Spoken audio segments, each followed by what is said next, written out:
Good morning. On behalf of Family Christian Health Center and the communities that we serve, we are very honored and proud this morning to have the governor with us this morning. And so thank you so much, Governor. Oh, thank you very much. Thanks. Thank you very much, Dr. Green. Well, first of all, let me say thank you to you and your team here at Family Christian Health Center, and to Mayor Chris Clark. Thank you very much for hosting us here, and I'm really glad to be back.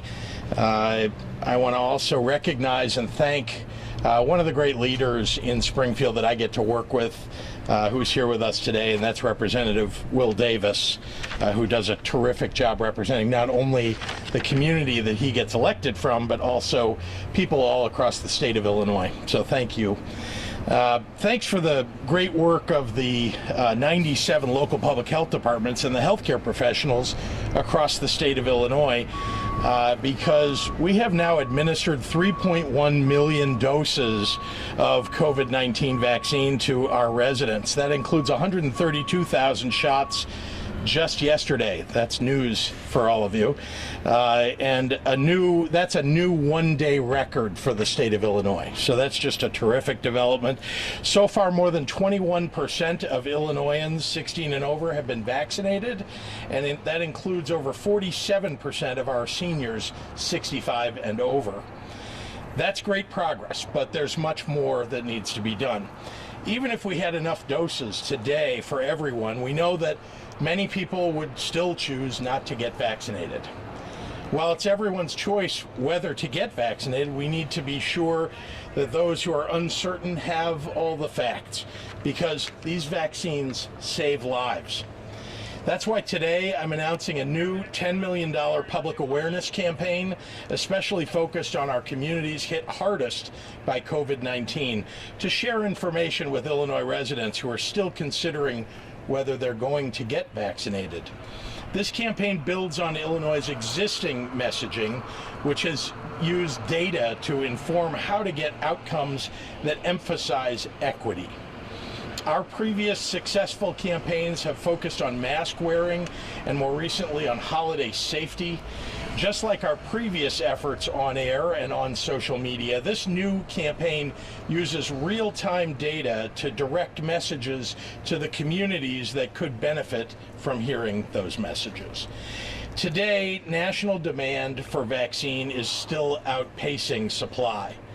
But it's only a matter of time before supply outpaces demand. Vaccine hesitancy is real, and misinformation, especially on social media, is rampant. So Illinois is acting proactively to share the message. All three of the approved vaccines were 100% effective in trials to stop hospitalizations and deaths. After a year of staying socially distant and staying safe, what a relief it will be to get vaccinated so that you can be protected from this virus.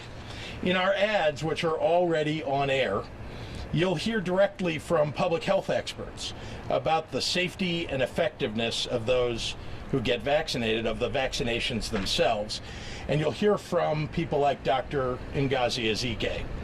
You'll also hear from everyday Illinoisans who have struggled with COVID-19 themselves, like Anthony Adams, who was in the ICU for weeks and still suffers long-term effects of the virus, and Erica Lopez, who tragically lost both of her parents to COVID-19.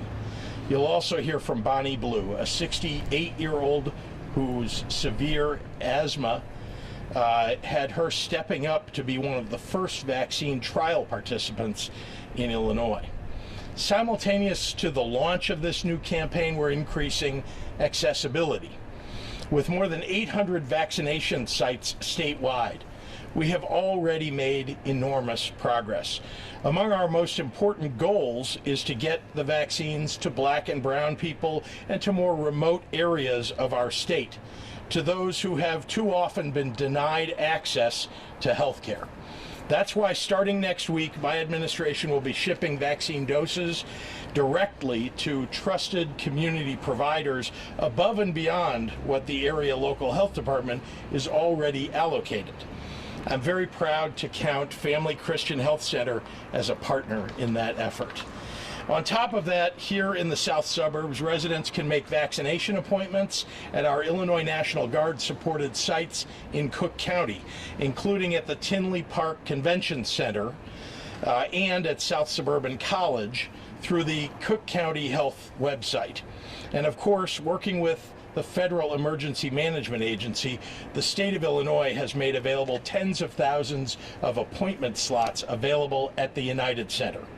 Right now, all Illinoisans 65 and older throughout the state have first claim to these slots.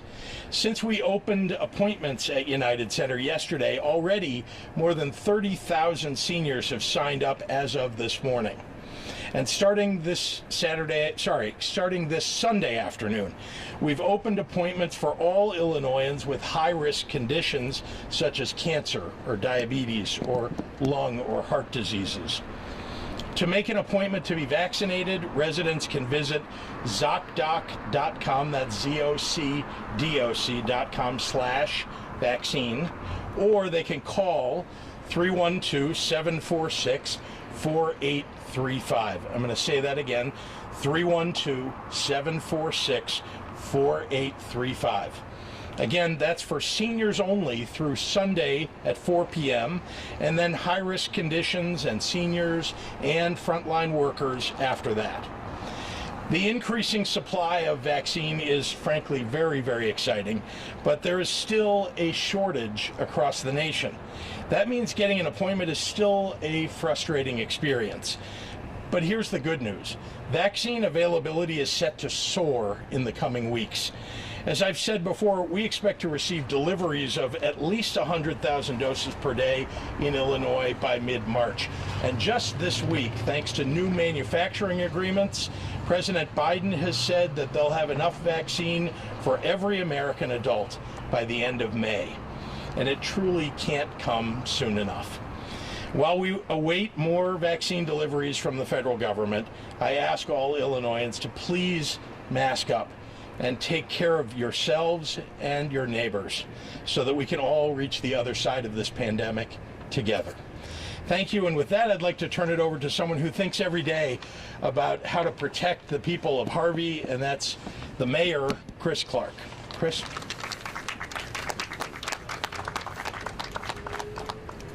Thank you, Governor, and good morning, if you don't mind. I'd like to specifically thank the Governor J.B. Pritzker, also our State Representative, Will Davis, and Dr. Green for putting together this effort. When I first took office here in the city of Harvey as its mayor, I've said the same thing over and over again, that relationships matter. In this particular case, this is a demonstration how good relationships with good people can help to move forward an agenda of equity in a city such as the city of Harvey. If it weren't for the efforts of Dr. Green, the governor, and Will Davis, I wouldn't be standing before you today delivering this message. They had the sympathy and the empathy that was necessary to actually not just think about what was going on in the state holistically, but also specifically what was going on with black and brown people here in the city of Harvey. And those impacts helped to create a better system of equity throughout the entire Cook County and of course the state of Illinois. So once again, I really want to thank the three of you specifically for all that you have done. The governor for your leadership during the pandemic and also in the rollout of the vaccination. Of course, our state rep for everything that he has done in advocating for the city of Harvey on every level.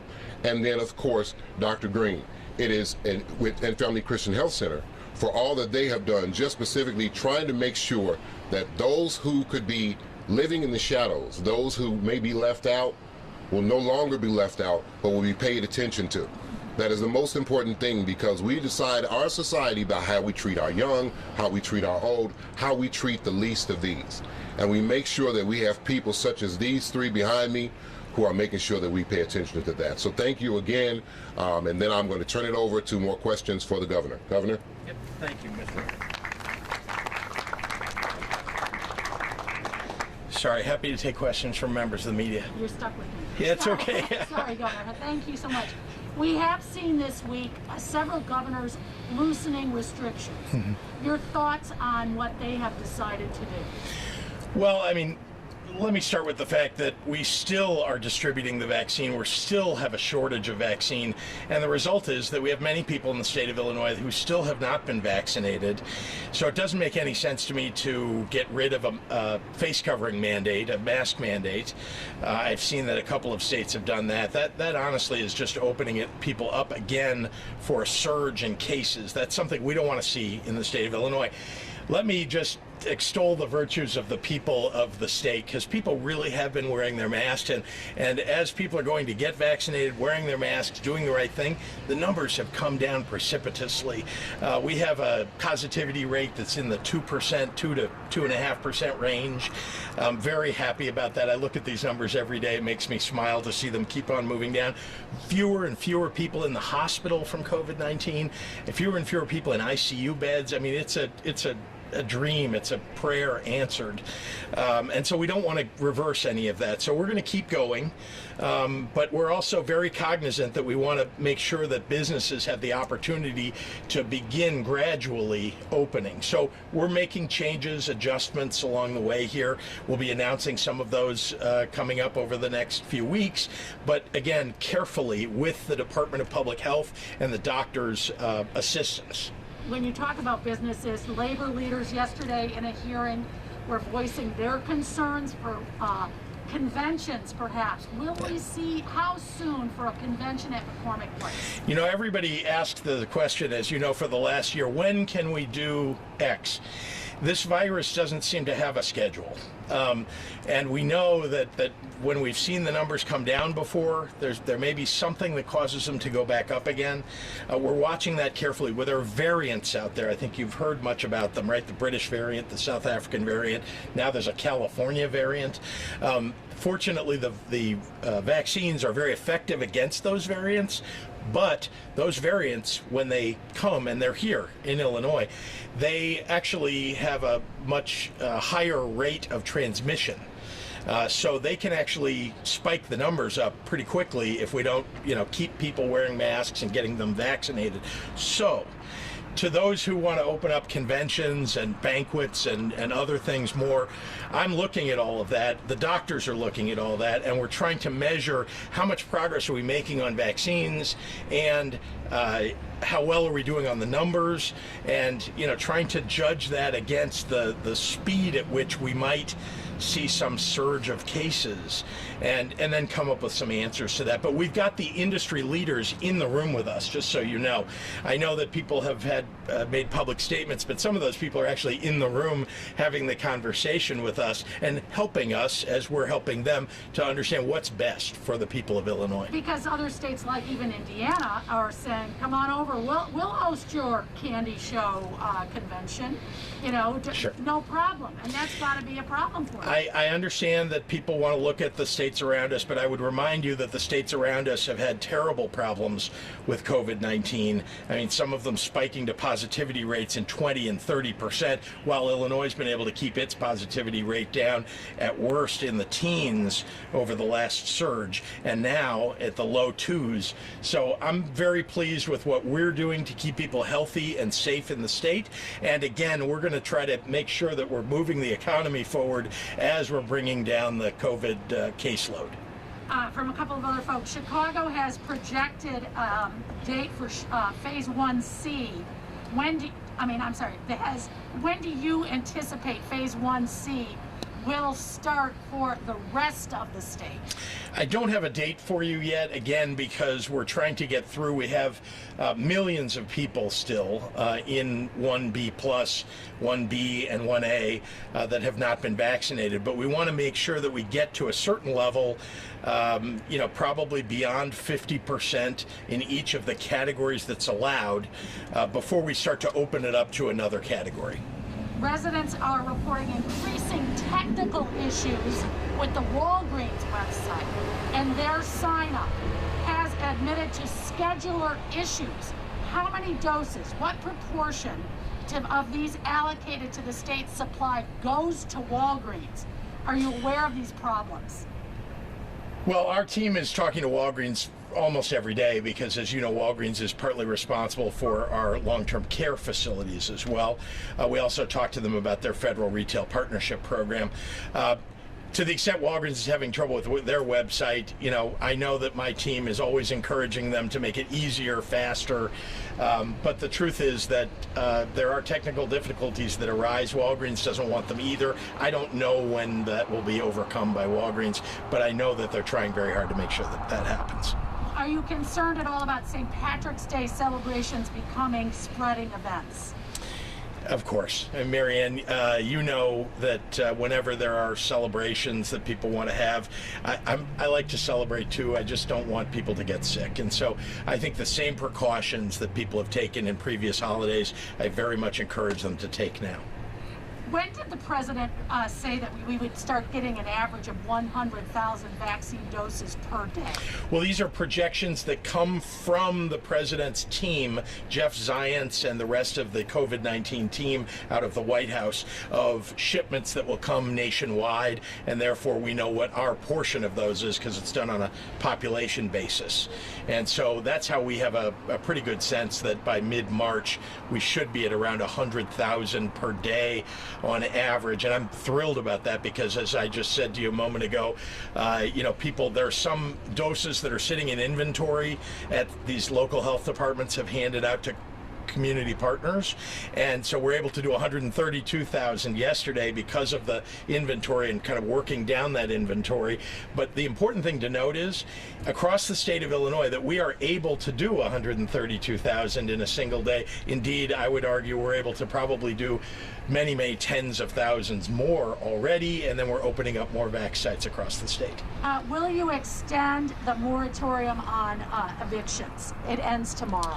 Yes, although I'm looking very hard at the assistance that will come from the federal government for renters and homeowners. That's in the package that's being considered by the federal government, and I think that we ought to be considering how to adjust our moratorium on evictions according to the amount of money that is allocated to the state of Illinois for renters and homeowners. It was 1 year ago. I mean, there's just been so many ups and downs. But I just wonder your thoughts on that as you look to this weekend and think, wow, 1 year ago today. You know, it's hard to reflect on all of it because it's been quite a year, and for many people it's been a devastating year. People have died, people have been sick. There are people with long hauler syndrome who've been sick, and I guess the first thing that comes to mind for me when I reflect on this year is that it's the safety and health of the people of Illinois that has weighed on me every day and that I think about, and then the financial health of people who've lost their jobs. So many people who lost their jobs, frankly, are the people who can least afford to lose their job. That is to say, they're living paycheck to paycheck or they're getting paid minimum wage. And these are the folks who've suffered the most in this pandemic. And so I think a lot about how do we lift them up? How do we make their lives better? So we're working, as you know, the health aspects of COVID-19, the metrics and everything are all moving in the right direction. Now we need to take care of people's financial situations. And fortunately, we have a president who cares deeply about that, and hopefully a Congress that'll be able to get something passed. And so help is on the way. You have not received a vaccine yet? I have not. You'll take it when you are, in what category? Are you part of the... I have not been vaccinated yet. I mean, I will be eligible at some point here. I'll take it when it's my turn, but I want to make sure people who are, maybe more vulnerable than I am have an opportunity to get it before I do. I'm really, my feeling is that as we get to a point where the supplies are exceeding demand or, coming up to where demand is, that feels to me like, in the zone of where I ought to be vaccinated. Appreciate it. Thank you for your time. Thank you very much, Marianne. Thank you. We're going to do a quick picture with the staff. Oh, great. We're outside, socially distanced. If you want to get in the picture, we're going to do one quick picture, and I'll make sure I send it to you guys. Perfect. And yeah. the sun, my God, this is great. This is the best photo op we're going to get. Hey, Jack, can you cut the mic? Yep. Yeah. All right, let's make sure we're socially distanced. I'm going to take it from this way so we can have as many people. All right. We're this way? We'll do the professional camera first. Well, yes, sir. Everybody? Yeah, make sure staff and make sure you guys you can socially distance.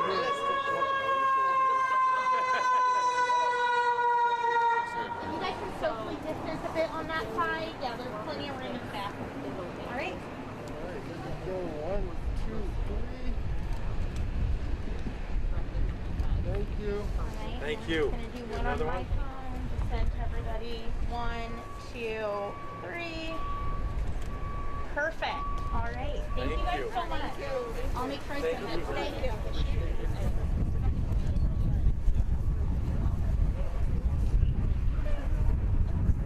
She has it. Oh, she has. I think You know how to do it. We'll talk soon. Yes, that's it. Let me do this. So before we finish the day, let's get the answer.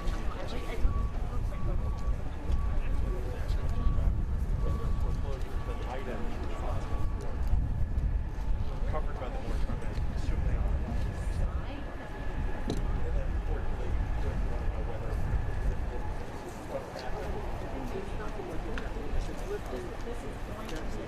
Oh yeah. okay, so this is foreclosure, not rent. I've got like sign, window,